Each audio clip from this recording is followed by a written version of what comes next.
What's happening, guys? Welcome back to the shop. So we'll get you a little footage I'm going to try anyway of just a little bit of grinding. I'm almost done. I'm just doing some finishing up. This is another 194 T. I'm finishing up the exhaust on it. Intake's already done. Transfers, all that stuff's already done. So I'm just finishing up.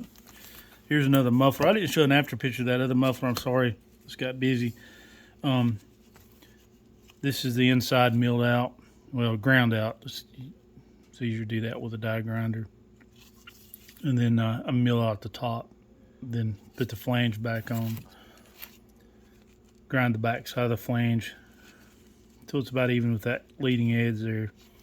And then I raise that. It's the easiest thing to do is I found is put it in a vise. Stick a screwdriver inside and tap it from the back side. Kind of like this. You can radius it out and flare it out a little bit more. That way you still got stock fitting stuff. You can still put your spark arrestor screen back in there if you need to. And it's just a lot easier having stock fitting stuff, you know, kind of off the shelf, so to speak, in case there ever needs to be a replacement. But anyway, so I'm gonna get back on this. I use various amount of tools. I've got some cheapo grinders, and then I've got like a Dremel with the long lead on it here for tight places. It works really well on these 194s because you ain't got a whole lot of room. Excuse me. Even with the with one of these, there's not a whole lot of room in a cylinder that's less than 50 cc. Just not a lot of room to work. So I'm going to finish up on the exhaust a little bit, just smoothing it out. The smoother you get it on the finished grind, the easier it is to polish it, and you get a better finish. So I go back with my little burr here and just lightly hit it, low RPM on your motor. If you don't, it'll put gouges. You can see how shiny that is already. Well, maybe you can. You can see how shiny it is already without really any polishing. So if you hit it real lightly, it just does a way better job as far as your finish. I'm just doing a little skim coat here. I've got this one about as far as I can go and feel comfortable with the thickness of the exhaust. You don't have a whole lot of exhaust flange on these 194s. They're kind of tricky to get down in there. And also these thicknesses are misleading on some of these saws.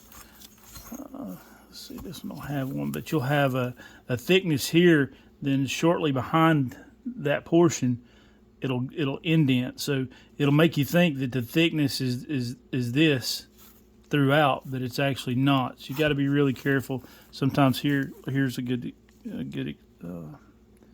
view of what I'm talking about. Let's see if you can see here. Find something to point with.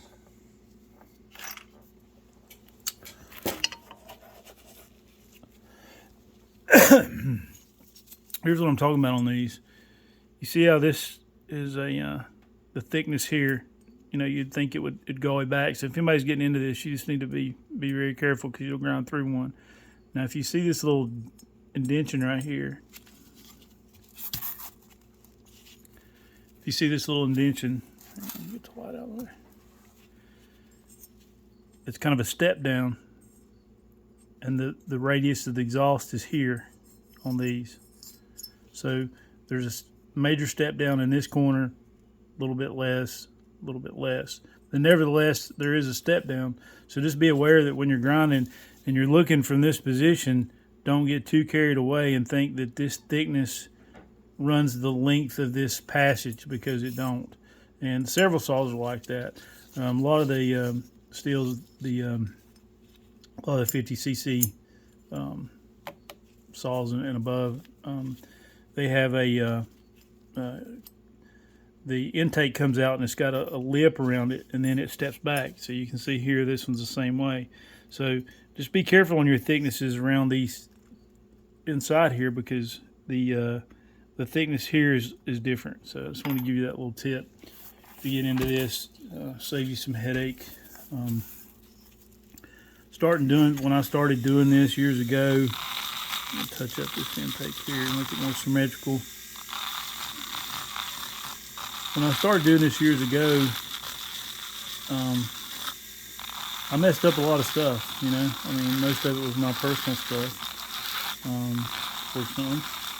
The saw would come out, I'd go by it just to get an idea of how it was made,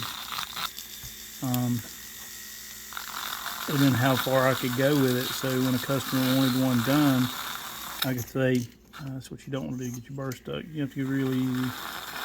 The back side of this intake's a lot smaller. Anyways, getting back to